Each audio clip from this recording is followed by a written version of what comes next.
Hello and thank you for joining us on this very busy Tuesday evening. I'm Charlyn Garcia.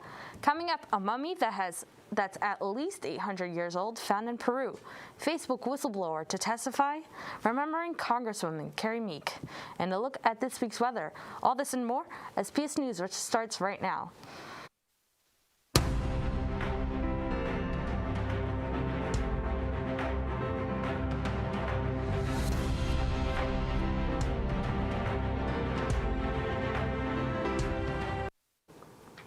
Here's what's happening around the world. Archaeologists say this recently discovered mummy is between 800 and 1200 years old. Researchers from the National University of San Marcos unearthed the ancient human remains in an underwater burial site near Lima, Peru. The mummy was tied with ropes and their hands covered their face, which fits a southern Peruvian funeral custom. According to the archaeologists, the preserved body predates the Inca civilization. They believe the mummy was most likely a young man between 25 and 30 years old at the time of his death. They say he was also likely an important person in society at the time. Researchers plan to analyze the mummy to narrow down the time period and learn more details about the person's identity.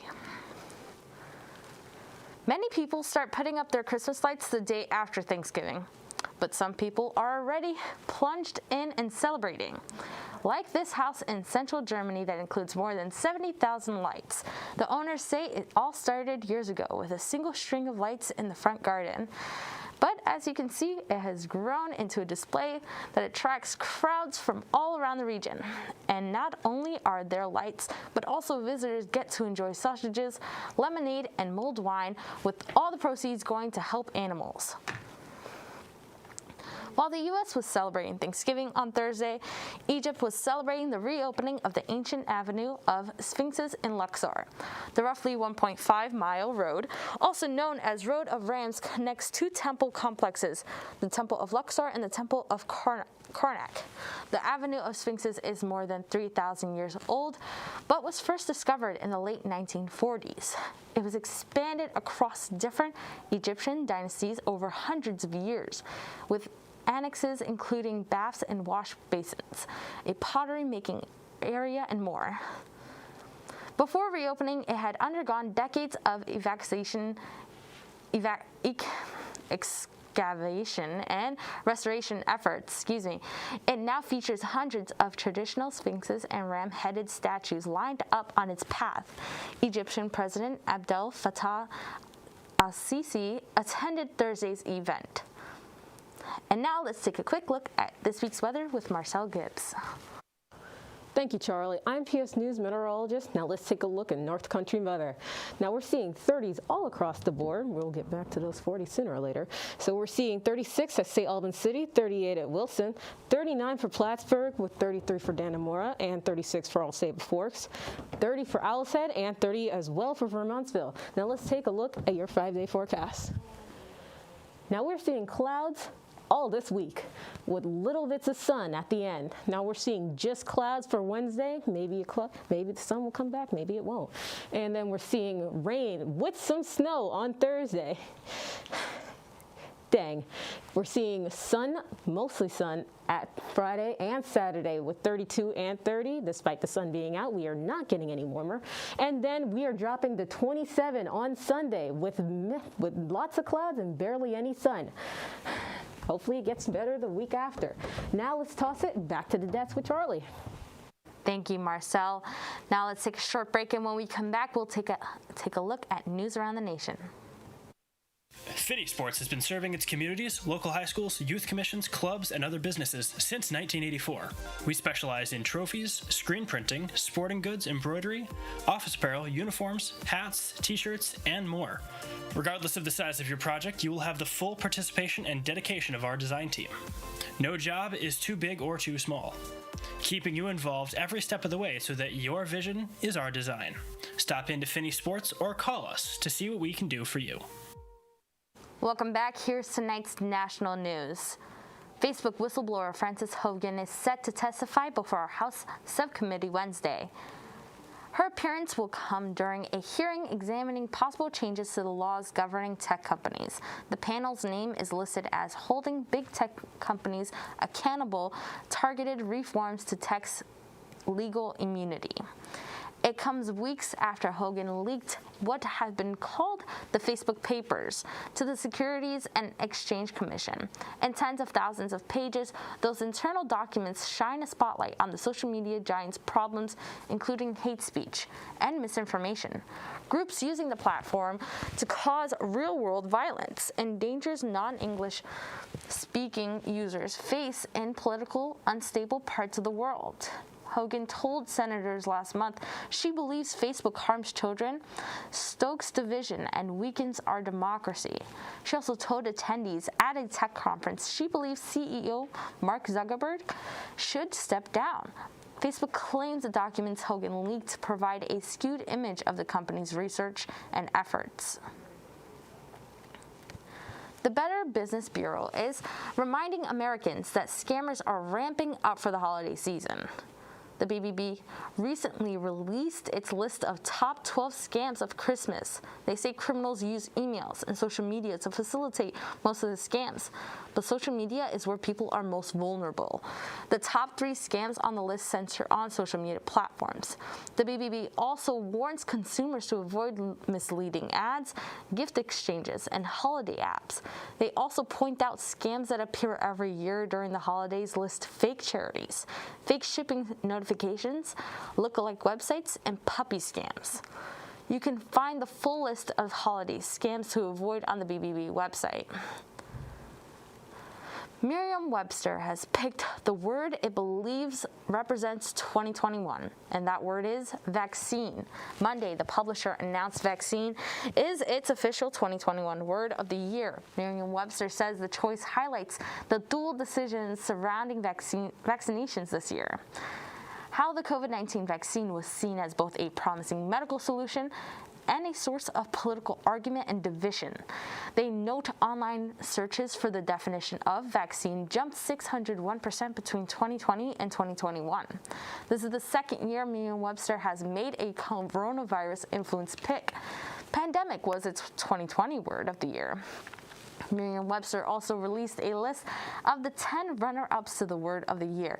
That list included political charged words like instruction, woke, and infrastructure. A pioneering Florida congresswoman died Sunday at her home in Miami at the age of 95. Kerry Meek was the first black woman to serve in Florida's Senate and later became among the first elected to Congress since Reconstruction. The granddaughter of an enslaved person broke many barriers in her career, including being the first black professor at Miami-Dade Community College. After serving in Congress for a decade, Representative Meek retired in 2002. Her son Kendrick successfully ran for her House seat and served 4 terms in Congress. Congresswoman Meek is survived by her 3 children, 7 grandchildren, and 5 great-grandchildren. President Joe Biden invited CEOs of numerous major retailers and grocers to discuss the upcoming holiday shipping season. According to a White House statement before Monday's meeting, the administration is focused on bolstering U.S. supply chains, helping keep prices down, and to make sure, quote, shelves are well stocked. During the roundtable event, Biden said he believes Americans are a little more optimistic this holiday season compared to a year before. Among the companies represented at the event, Best Buy, CV Health, Meterologist, and Walmart. A White House official says the president is set to give up updated remarks on the economy this Wednesday. With President Biden signing the long-anticipated Infrastructure and Jobs Act into law, one local official details how it will impact the economy. Here's PSTV's Benny Nazai report on the efforts to improve infrastructure in the North Country. The long-awaited bipartisan infrastructure package is finally here. The bill I'm about to sign along is proof that despite the cynics, Democrats and Republicans can come together and deliver results. But while the celebration is underway in our nation's capital, here in the North Country, the anticipation of a federal infrastructure package has been long overdue. We have been supporting a major infrastructure bill for several years, and neither party, presidents of both parties, haven't been able to quite pull it together, and so we're absolutely pleased that it came together. But as the package is projected to include $1.2 trillion in federal spending, the anticipation is it will give the North Country a new look when it comes to transportation. The element we probably are most excited about is the unprecedented level of investment in mass transportation, the money that's going to flow to MTA and other transit authorities and to Amtrak and others across the country over the next 5 years. Another notable element of the package is the projected cleanup efforts towards Lake Champlain. That's important, particularly to the Vermont side of the lake, which has most of the continuing problems that are needing to be addressed in the lake. And of course, it doesn't matter what side some contamination or problem comes from, the lake is shared, and so we're happy to see that. As the federal government's infrastructure package has finally gone into law, the overall expectation is it will create significant economic growth and a better way of living across the North Country and beyond. Reporting in Plattsburgh, I'm Benny Nazai for CMM 458 News. Thanks for a great story, Benny. Now we will take a short break, and when we come back, we will talk entertainment news. Stay tuned. Botany Club is a group of students who enjoy learning about and experiencing the natural world, especially plants, through various activities, trips, and service projects. If you're interested in joining Botany Club, please join us at Hudson Hall on Tuesdays at 6 p.m. And for more information, reach out to us on Instagram at Botanical Society SUNY Platts. Hope to see you there. Welcome to PS Entertainment. I'm Charlyn Garcia. Here's what's happening in Hollywood today. Adele is headed to Las Vegas for the new year. The British superstar announced her Las Vegas concert residency at the Coliseum of Caesars Palace Hotel. Adele will perform 2 concerts each weekend from January 21st through April 16th. Pre-sale tickets for weekends with Adele are available only through registration, which starts today.